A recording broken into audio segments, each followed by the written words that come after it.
ये मुझे, जब गाय बच्चा दे रही है तो उसका शरीर टूट रहा है, कमज़ोर हो रही है? हाँ हो रही है। ठीक है, लो BCS। मुझे ये बताइए, दूध पे वो पूरा आ रही है बच्चा देने के बाद? जैसे आपको गाय लग रही है कि इसका अच्छा दूध होना चाहिए, और उतना दूध दे रही है वो? नहीं दे रही है, लो यील्ड आ रहा है। इसके अलावा कोई प्रॉब्लम नहीं है। कोई ऐसा तो नहीं है गाय जो बच्चा दे रही है और बैठ जा रही है, या बच्चा दे दिया गाय ने और उसी दिन वो बैठ गया, दूसरे दिन बैठ गई, चलो वो प्रॉब्लम नहीं। कोई ऐसी गाय जिसकी जेर या प्लेसेंटा फंस रहा हो? किसी की हाँ 10-12 कभी कभी फंस जाती है तो 10 घंटे बाद निकलती है, मतलब लेट निकलती है। लेट निकलती है। देखिए, इन सब चीज़ों की वजह हमारा, एक तो गाय का ड्राई करना यानी सुखाना, और उसके बाद उन 2 महीने उसका खान पीन सही नहीं रखना है। ठीक है, रिपीट ब्रीडिंग की भी वजह यही होती है। आपको मैं थोड़ा थोड़ा बता देता हूँ। आपको कम से कम गाय को 2 महीने के लिए रेस्ट देना होता है, यानी उसको दूध नहीं लेना है 2 महीने के। आपको पता है, आप करते भी है, लेकिन ये 2 चीज़ों से किया जाता है। ड्राई काउ को 2 चीज़ों से किया जाता है, जिसे हम ड्राई काउ बोलते हैं। 2 चीज़ों से, एक तो मेडिसिन, दवाई देना है, और एक फीड। ये दोनों चीज़ें आपस में रिलेटेड है। जैसे अभी आपके पास कोई गाय है 7वें महीने, अब उसको ड्राई करना है तो कैसे करोगे आप? हम लोग फीड कम कर देते हैं। कौन सी फीड कम करोगे आप? दूध वाली फीड? बिल्कुल सही। और फीड कम करेंगे तो ऑटोमेटिक दूध कम हो जाएगा। बिल्कुल सही बात है, वो सूखने लगेगा। बिल्कुल सही बात है। अब जिससे एक पशु को एक दिन में 1 केजी उनके शरीर के लिए दिया जाता है। बिल्कुल ठीक है। आप 1 केजी से नीचे मत आइए। हाँ बिल्कुल ठीक है। उसके बाद भी दूध नहीं टूटता है, अब उसके नीचे करेंगे तो फिर गाय खराब हो जाएगी। बिल्कुल ठीक है। तो उसके लिए फिर हम मेडिसिन पे जाते हैं। ठीक है।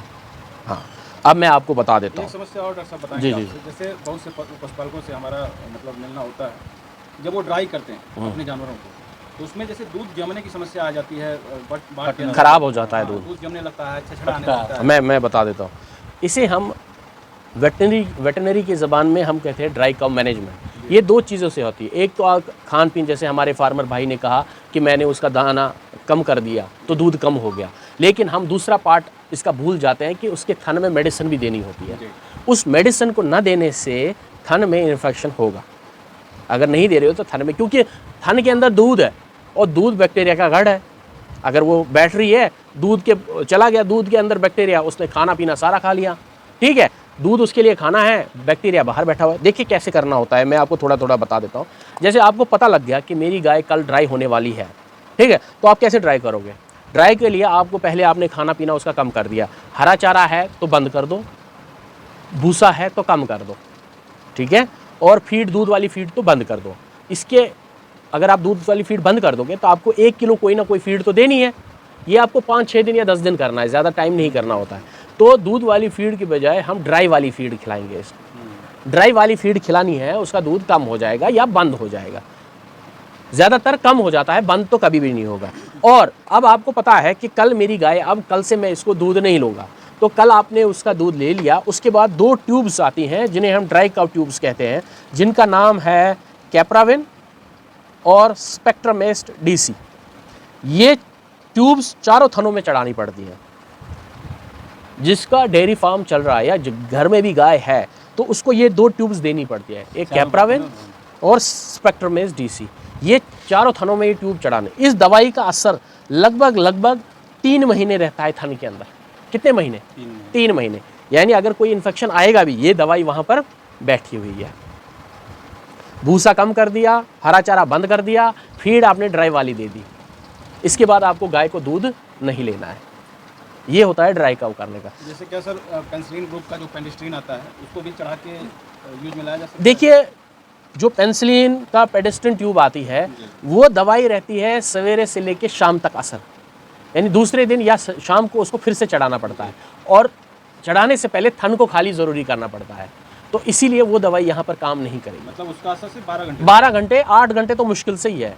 ठीक है, तो वो रिपीट हमें 6 से 8 घंटे के बीच में फिर से करनी पड़ती है। तो वो यहाँ पे ट्यूब नहीं होती है। यहाँ पर जो मैंने ट्यूब्स का नाम बताया, सेप्रावेन और स्पेक्ट्रमेस्ट DC, इनका असर लगभग 2 से लेके 3 महीने तक रहता है दूध के अंदर, यानी बॉडी के अंदर, गाय के बॉडी के अंदर। अगर कोई इन्फेक्शन आ भी जाए तो ये दवाई वहाँ पर खड़ी है इन्फेक्शन से रोकने के लिए। यहाँ हमारा पशुपालन गलती कर लेता है, वो ये ट्यूब्स चढ़ाता ही नहीं है। वो बोलता है थन में पता नहीं कोई परेशानी हो जाएगी, ऐसा नहीं है। और ये आपको करना ही है। और उसके बाद क्या करना है, जैसे आपने अब ट्यूब चढ़ा दिया, आपने ग्लिसरीन का पेस्ट थन के ऊपर लगा देना है या वैसलीन लगा देना है, ताकि उस पर एक सील बन जाए और सॉफ्ट रहे। ये आपको ज़रूरी करना है। ये हम चीज़ें नहीं करते हैं क्योंकि अब वो ज़माना नहीं रहा कि गाय 2 किलो दूध दे रही है तो चल जाएगा। आज तो हम बात कर रहे हैं 20-20, 25-25 लीटर वाली गाय की। अगर 25 लीटर हमें पालनी है गाय, तो ये सब चीज़ें हमें करनी पड़ेंगी। इसके बाद आपकी गाय जब 8वें महीने से साढ़े 9 महीने तक चलेगी, तब तक आपको हरा चारा कम, तूड़ी भूसा ज़्यादा और फीड कम से कम 2 से 3 किलो के बीच में रखनी है। लेकिन ड्राई वाली फीड, कौन सी वाली? ये ज़रूरी याद रखना है, दूध वाली फीड यहाँ पर नहीं देनी है, ड्राई वाली फीड देनी है। भूसा ज़्यादा देना है, हरा चारा कम देना है। हमारे पशुपालन यहाँ पर भी गलती कर देते हैं। वो बोलते हैं कि चलो अब गाय ड्राई हो गई है, कुछ ऐसे करते हैं, वो बोलते हैं चलो इसको अब कुछ नहीं देते हैं, न ड्राई वाली फीड देंगे, न भूसा कम दे देंगे, और हरा चारा बोलेंगे चलो अपना है अभी ज़्यादा दे देते हैं। ये भी नहीं करना है। हरा चारा कम, भूसा ज़्यादा और ड्राई वाली फीड कम से कम 2 से 3 किलो। ये कम से कम 1.5 महीना चलेगा, 8 से साढ़े 9 महीने तक। और उसके डिलीवरी से 21 दिन पहले हमारा खान पीन फिर से चेंज हो जाता है, जो कि बहुत ज़रूरी है, जिसे हम बोलते हैं ट्रांजिशन पीरियड। आप देते होंगे, ट्रांजिशन पीरियड में भी भूसा ज़्यादा रखना है, हरा चारा कम रखना है, और ट्रांजिशन फीड आपको लगभग 4 किलो देनी है अच्छी वाली गाय को। थोड़ी कमज़ोर हो तो आप ज़्यादा भी दे सकते हैं, पर डे का 4 किलो। ये आपको 21 दिन देना है।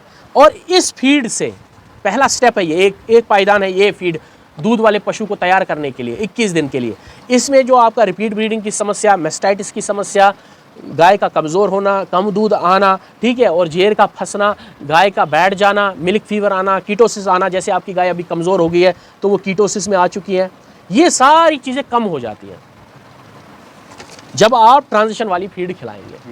अब गाय की डिलीवरी हो गई, अब आपको क्या करना है, और 21 दिन आपका खयाना अब चेंज हो जाता है। अब गाय की डिलीवरी हो गई, आपको हरा चारा आप बढ़ाना है, भूसी की मात्रा, जो भूसा है उसकी मात्रा कम करनी है डिलीवरी के बाद। जब गाय की डिलीवरी हो गई, आपने हरा चारा पहले आप कम दे रहे थे, अभी आप धीरे धीरे बढ़ाओगे, भूसा का जो मात्रा है उसको कम करोगे, क्योंकि यहाँ आप ज़्यादा दे रहे थे, यहाँ आप कम करोगे। डिलीवरी के कितने दिन के बाद हरा चारा दिया जाता है? उसी टाइम दे सकते हैं, दे सकते हैं। जैसे लोग कहते हैं कि हरा चारा देने के बाद थन में पानी वगैरह आ जाता है, बादी हो जाता है। देखिए, जब आप तक ड्राई सही नहीं करोगे, ट्रांजिशन फीड नहीं खिलाओगे, आपको समस्या आनी ही आनी है। ठीक है, हम लास्ट के स्टेज में ही पकड़ते हैं बीमारी को पहले ही पकड़ना होता है। बीमारी क्या है? ड्राई आपने सही नहीं किया, ठीक है, आपने वहाँ पर बीमारी को नहीं पकड़ा, आपने सही तरीके से ड्राई नहीं किया, आपने ट्रांजिशन फेज को सही नहीं किया, आपने डिलीवरी के बाद हरे चारे को धीरे धीरे बढ़ाना है, एकदम से नहीं बढ़ाना है। ठीक है, अगर वो 10 किलो खा रही थी, आपको 15 किलो करना है, ये नहीं कि आप 30 किलो डाल दोगे। भूसे को आपको थोड़ा थोड़ा कम कर देना, अगर वो 4-5 किलो खा रही है, आप 3 किलो डालोगे। ठीक है, ये आपको और 21 दिन ऐसे ही खाना देना है, और इस टाइम की फीड आपको 4 से 5 किलो देनी है। ये देते हैं आप? ट्रांजिशन वाली दे रहे हैं, ये 4 से 5 किलो देनी है, लेकिन आप इन चीज़ों पे फोकस नहीं करते हैं। इन चीज़ों पर फोकस न देने का कारण है विदाउट जानकारी। बिल्कुल। अभी आपको समझ आ गई ना इस बात की, यानी हरा चारा आपको धीरे धीरे बढ़ाना है, भूसा धीरे धीरे कम कर देना है। अब डिलीवरी के बाद बढ़ाना है और डिलीवरी से पहले कम घटाना है। बिल्कुल सही, ये जानकारी आज मालूम हुआ तो बिल्कुल। और ट्रांजिशन फ्रेश वाली फीड आपको देनी है, ये लगभग आपको 20 दिन ऐसे ही चलाना है। ट्रांजिशन फ्रेश फीड बोलते हैं, ये ड्राई वाली ट्रांजिशन थी, ये फ्रेश वाली फीड। अब इससे क्या होगा, आपका पशु कमज़ोर नहीं होगा, आपका पशु बैठेगा नहीं दूध देने के बाद, आपका पशु रिपीट ब्रीडिंग नहीं दिखाएगा, इन 3 चीज़ों को फॉलो करने से। अब आपकी गाय आ गई दूध पे। दूध में आपको अगर कोई गाय 20 लीटर दूध दे रही है और उसका वज़न 400 किलो है, ज़्यादा भी हो सकता है, अगर कम भी हो सकता है, हम 400 किलो एवरेज में। इसका खाना पीना अगर हम माने तो इसका खाना पीना लगभग 14 से 15 किलो के बीच में होता है, सूखा, जिसमें सूखा पानी ना हो। अब हरे चारे में तो पानी है, अब हम हरा चारे को सुखा के देखेंगे इसमें कितना पानी है, तो 70-80% तो पानी निकलेगा। तो अगर हम किसी जानवर को 30 किलो हरा चारा खिलाएंगे, तो अगर 80% पानी है तो वहाँ कितना बचा? -80। हाँ, कितना बचे? 30 का 80% निकाल देंगे, 24। ये 6 किलो ही मिला उसको। ठीक है, भूसा आप जब ताज़ा बच्चा दी हुई हो, कम से कम 5 महीने तक, आप भूसा सिर्फ 1.5 से 2 किलो के 1 से 2 किलो के बीच में रखना है। जब 150 से 200 दिन तक जो बच्चा दिया हो ना, ताज़ा बच्चा, उसको हरा चारा 30 किलो, भूसा कितना 1 से 1.5 किलो। इस 1 से 1.5 किलो कितना हरा चारा कितना सूखा मिलेगा? 1 से 1.5 किलो ही। तो ये 1 से 1.5 किलो यहाँ पर भी होगा, ये 1 से 1.5 किलो यहाँ पर भी होगा। 20 किलो लीटर के हिसाब से आपको कितनी फीड देनी है आपको पता होगा? 10 केजी दीजिए। 8 से 9 किलो, शरीर बॉडी के लिए बोलते हैं। 8 से 9 किलो मैं मान लेता हूँ, ठीक है, 8 से 9 किलो। चलो हम 9 किलो मान लेते हैं। मुझे कितना चाहिए? 15। हरे चारे से मुझे कितना मिला? 6। यहाँ से कितना लिया मैंने? 2, 6 2 8, और इधर से कितना मिला? 9 और 8 कितना हो गया? 16, 17 के करीब हो गया। और मुझे कितना चाहिए? 15। मैंने इसको कितना एक्स्ट्रा दे दिया? 1 केजी करीब, 2 किलो के करीब एक्स्ट्रा, 1 किलो 2 किलो एक्स्ट्रा कर लिया। अब इसने बॉडी मेंटेन कर लिया। आप क्या कर रहे हो? सिर्फ फीड पे फोकस कर रहे हो। मैंने आपको हरा चारा भी दिलवा दिया, भूसा भी दिलवा दिया, यही माइनस पॉइंट। मैंने हरा चारा भी दिलवा दिया, भूसा भी दिलवा दिया और फीड भी दिलवा दिया और बैलेंस कर दिया। खाना पीना गाय का, दूध वाली गाय का ऐसे ही बनाते हैं। आप क्या कर रहे हैं? हम जमींदार भाई क्या कर रहे हैं? हम फीड 10 किलो दे देंगे, भूसा 5 किलो दे देंगे और हरा चारा अपनी मर्जी का दे देंगे। उस पर हम घाटे पे चले जाते हैं। घाटे में सिर्फ फीड की वजह से नहीं जाते हैं। अगर आपका हरा चारा ही खत्म हो गया, आगे क्या करोगे? ये दूध मैंने आपको शुरुआत से बताया, बच्चा पैदा हुआ तो क्या दे देंगे और जब दूध देने पे आई तो क्या दे देंगे। अब आपकी कोई गाय है, वो अभी 10 किलो ही दूध दे रही है और 500 किलो उसका वजन हो गया, 5 महीने की वो प्रेग्नेंट भी है ना आपके पास ऐसी गाय। अब आप देखो इसका खाना कैसे बनाऊंगा मैं। यहाँ से मुझे 10 किलो चाहिए शरीर के हिसाब से, दूध के हिसाब से 4 किलो चाहिए और यहाँ से 1 किलो चाहिए। कितना हो गया? 10 4 14, 10 4 14 1 15, यानी यहाँ पर भी मुझे 15 किलो चाहिए। लेकिन यहाँ गाय ने ताज़ा बच्चा दिया हुआ है और यहाँ उसको कितने महीने के प्रेग्नेंट हुआ है? 5 महीने की। अब यहाँ पर हम भूसे की मात्रा बढ़ा सकते हैं, हम 3 किलो भी दे सकते हैं क्योंकि अब वो गाभन हो गया, दूध भी उसका आ गया। दूध के हिसाब से हम 4 किलो दे देंगे, ठीक है, 7 किलो और बाकी हम हरा यहाँ से दे देंगे 30 किलो या 40 किलो। अब समझिए मेरी बात, क्योंकि यहाँ हम भूसा ज़्यादा दे सकते हैं क्योंकि अब ये दूध में नहीं बढ़ेगी। यहाँ पे हमने भूसे की मात्रा सही रखनी है हरे चारे के हिसाब से। यहाँ कम रखनी होती है, यहाँ अब प्रेग्नेंट हो गई है, अब इसको दूध नहीं देना है ज़्यादा, अब इसको ड्राई करना है आगे जाके, तो भूसे की मात्रा हम बढ़ा सकते हैं जो कि आपको आगे जाके बढ़ानी है। ऐसे डाइट बनाया जाता है हर जगह पर। हम यहीं पे गलतियाँ कर रहे हैं पालने में और हमारा खर्चा फिर ज़्यादा हो जाता है। अब समझिए मेरी बात।